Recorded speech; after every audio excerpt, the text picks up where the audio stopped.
ಇಲ್ಲಿವರೆಗೂ ಮುಡಾ ಕೇಸ್ ಅಂತ ಹೇಳಿದ್ರೆ ಅದು ಲೋಕಾಯುಕ್ತ ವ್ಯಾಪ್ತಿಗೆ ಬರುತ್ತೆ, ಲೋಕಾಯುಕ್ತ ತನಿಖೆ ಮಾಡ್ತಾರೆ ಅಂತ ಮಾತ್ರ ಭಾವಿಸಲಾಗಿತ್ತು. ಅದೇ ಥರ ಪ್ರೊಸೀಜರ್ಸ್ ಕೂಡ ಆಗ್ತಾ ಇತ್ತು, ಪ್ರೊಸೆಸ್ ಕೂಡ ನಡೀತಾ ಇತ್ತು. ಆದರೆ ಇದೀಗ ಮುಡಾ ಪ್ರಕರಣಕ್ಕೆ ಯಾವಾಗ ಎನ್ಫೋರ್ಸ್ಮೆಂಟ್ ಡೈರೆಕ್ಟೊರೇಟ್ ಅಥವಾ ಜಾರಿ ನಿರ್ದೇಶನಾಲಯ ಎಂಟ್ರಿ ಆಯಿತು, ಜಾರಿ ನಿರ್ದೇಶನಾಲಯ ಎಂಟ್ರಿ ಆಗೋದು ಇಷ್ಟೇ ವಿಚಾರಕ್ಕೆ.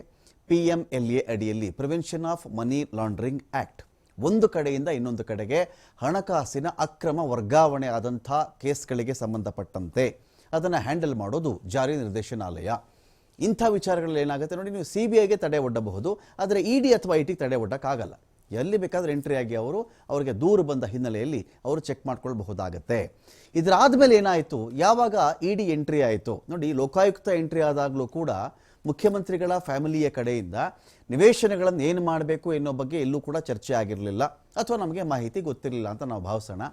ಆದರೆ ED ಯಾವಾಗ ಎಂಟ್ರಿ ಆಯಿತು ಆಗೇನು ಮಾಡ್ತಾರೆ ಮುಖ್ಯಮಂತ್ರಿಗಳ ಪತ್ನಿ, ಅವರೇನು ಮಾಡ್ತಾರೆ, ಈ 14 ನಿವೇಶನಗಳಿಂದ ತಾನೇ ಇಷ್ಟೆಲ್ಲ ಆಗಿದ್ದು, ನನಗೆ ಬೇಡ ಸ್ವಾಮಿ, ನಮ್ಮ ಪತಿಯ ಗೌರವ ಮಾನ ಮರ್ಯಾದೆ ಘನತೆ ಇದಕ್ಕಿಂತ ಈ 14 ನಿವೇಶನಗಳು ನನಗೆ ಹೆಚ್ಚಲ್ಲ, ಇವೆಲ್ಲವೂ ನನಗೆ ಅವರ ಗೌರವದ ಮುಂದೆ ಇದು ತೃಣಕ್ಕೆ ಸಮಾನ ಅಂತ ಏನು ಮಾಡಿಬಿಡ್ತಾರೆ, ಅವರು ಒಂದು ಪತ್ರವನ್ನು ಬರೀತಾರೆ ಮುಡಾಗೆ. ಸ್ವಾಮಿ, ನಾನು ಎಲ್ಲ ನಿವೇಶನಗಳನ್ನು ಕೂಡ ವಾಪಸ್ ಮಾಡ್ತಾ ಇದ್ದೀನಿ ಅಂತ ಮುಡಾದ ಆಯುಕ್ತರಿಗೆ ಒಂದು ಕಡೆ ಪತ್ರವನ್ನು ಅವರು ಬರೆದು ಬಿಡ್ತಾರೆ. ಈ ಪತ್ರ ಬರೆದ ಬೆನ್ನಲ್ಲೇನೆ ಒಂದು 24 ಗಂಟೆನೂ ಕಳೆದಿರಲ್ಲ.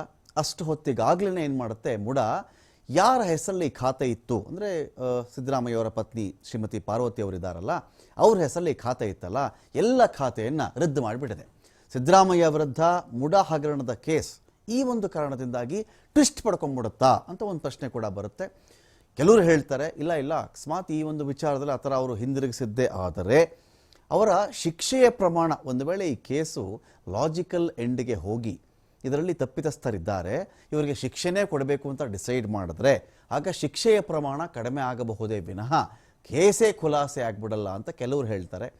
ಇಲ್ಲ, ಒಂದು ಸಾಫ್ಟ್ ಕಾರ್ನರ್ ಇರಬಹುದಾಗತ್ತೆ ಇಂಥ ವಿಚಾರದಲ್ಲಿ.